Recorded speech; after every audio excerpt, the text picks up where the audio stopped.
1,00,000 మంది శివభక్తులతో కలిసి మహారుద్రాక్ష పూజలో పాల్గొనండి. వెంటనే కాల్ చేసి మీ పేరును నమోదు చేసుకోండి. ఫ్రెండ్స్, ఈరోజు మనం వరుసగా ఉన్నటువంటి బేసి సంఖ్యల మొత్తం, మొదటి వరుస బేసి సంఖ్యల మొత్తం, దాన్ని కూడా సరదాగా ఎలా నేర్చుకోవచ్చు. మొదటి అన్నాం కాబట్టి 1 నుంచే ఉండాలి. 1, 3, 5, 7, 9. సో 25. లాస్ట్ నెంబర్ చెప్తే చాలు. చివరి నెంబర్ చెప్పిన వెంటనే మరుక్షణమే దాని యొక్క మొత్తం చెప్పొచ్చు. 1, 3, 5, 7, 9, 11, 13 అన్నారు అనుకోండి, అంతే. సో 49. That's it. చూద్దామా క్లూ? ఇక్కడ 1, 2, 3, 4, 5 ఉన్నాయి. 5 స్క్వేర్ అంతే. 1, 2, 3, 4, 5, 6, 7 ఉన్నాయి. 7 స్క్వేర్. అవి ఎన్ని ఉన్నాయో దాన్ని స్క్వేర్ చేస్తే వచ్చేదే వాటి మొత్తం. మరి అవన్నీ లెక్క పెట్టాలి కదా, అక్కర్లేదు. చివరి నెంబర్ చెప్తారు వాళ్ళు మనకి. చివరి నెంబర్ చెప్పగానే మనం ఏం చేయాలి? దానికి 1 కలిపి ఆఫ్ చేయండి, అయిపోయింది. అవి ఎన్ని ఉన్నాయో తెలిసిపోద్ది. ఇక్కడ 9 ఉంది. 9కి 1 కలిపితే ఎంత? 10. 10లో హాఫ్ ఎంత? 5. So 5 square. ఇక్కడ 13 ఉంది. 13 + 1 ఎంత? 14. 14లో హాఫ్ ఎంత? 7. So 7 square. అయిపోయింది. జాగ్రత్త చూడండి. ఇక్కడ n+1/2 హోల్ స్క్వేర్. n అంటే లాస్ట్ నంబర్. ఇది ప్రిన్సిపల్. దీని జోలికి వెళ్ళొద్దు. ఇది పెద్ద క్లాస్లోకి వచ్చిన తర్వాత వాళ్ళు నేర్చుకుంటారు. కానీ చిన్నపిల్లలకి చెప్పాల్సింది ఏంటంటే ఇలాంటి క్లూనే. దాని సూత్రంలో ఎలా పెట్టొచ్చు అనేటటువంటిది పెద్ద క్లాస్ పోయిన తర్వాత ఈజీగా అర్థమవుతుంది. ఫస్ట్ రిపీటెడ్గా చెప్పేది ఒకటే, let them enjoy with it.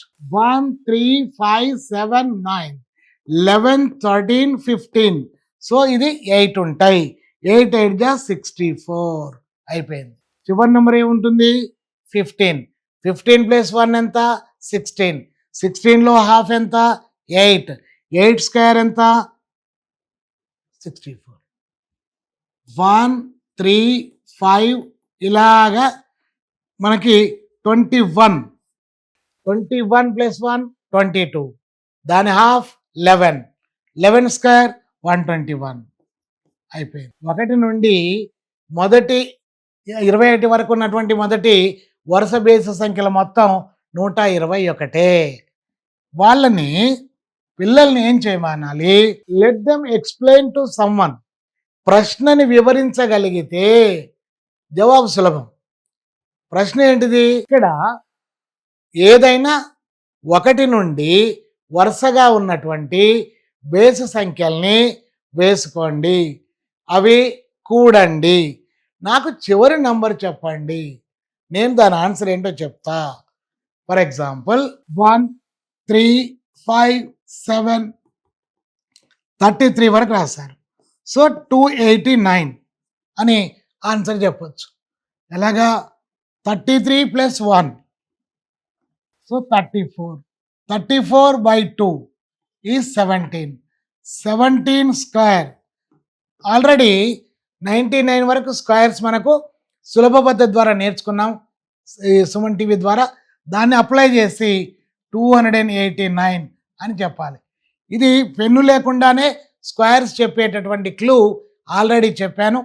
మనకి ఇదే యూట్యూబ్లో ఉన్నాయి, మన సుమన్ టీవీలో ఉన్నాయి, చూసుకోవచ్చండి. ఈ విధంగా మనం వరుస బేసి సంఖ్యల మొత్తాన్ని సులభంగా చెప్పచ్చు. మళ్ళీ ఒకసారి క్లూ చెప్తున్నా. చివరి నెంబరు బేస్ సంఖ్య ఉంటుంది, ఎందుకంటే ఇది వరుస బేస్ సంఖ్యలో అని చెప్పినాం కాబట్టి. దానికి 1 కలిపితే అది సరి సంఖ్య అవుతుంది. దాన్ని సగం చేయొచ్చు, 2తో భాగించబడుతుంది కదా సరి సంఖ్యలన్నీ. ఆ సగం చేయగా వచ్చిన దాన్ని మనం స్క్వేర్ చేస్తే ఆన్సర్ ఏంటో తెలిసిపోద్ది. సో ఇట్లా వరుస బేసి సంఖ్యల మొత్తాన్ని మనం ప్రైమరీ స్కూల్లోనే, అంటే కొంచెం 6th 7thలో, హై స్కూల్ మొదట్లోనే, మనం 10th క్లాస్ పోకముందే అక్కడ ఉన్నటువంటి లెక్కల్ని మనం ఈ విధంగా పరిచయం చేసి వాటి ద్వారా, ఆటల ద్వారా, ఎంజాయ్ చేయడం ద్వారా, దాంతో పిల్లలు బాగా ఆడుకున్న తర్వాత పెద్ద క్లాస్కి వెళ్ళిన తర్వాత సులభంగా అర్థమవుతుంది.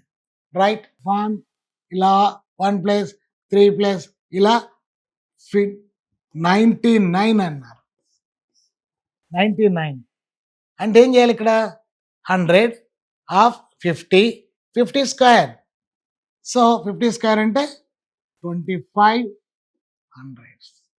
1 నుండి 99 వరకు బేస్ అంకెలు వేసుకొని మనం కూడితే వచ్చేది 2500. మళ్ళీ సూత్రం చూడండి. ఇక్కడ 99 plus 1 is 100, 100 by 2 is 50, 50 square is 2500. So 2500. ఈ విధంగా మనం అత్యంత సులభంగా వీటిని నేర్చుకోవచ్చు అన్నమాట. Thank you.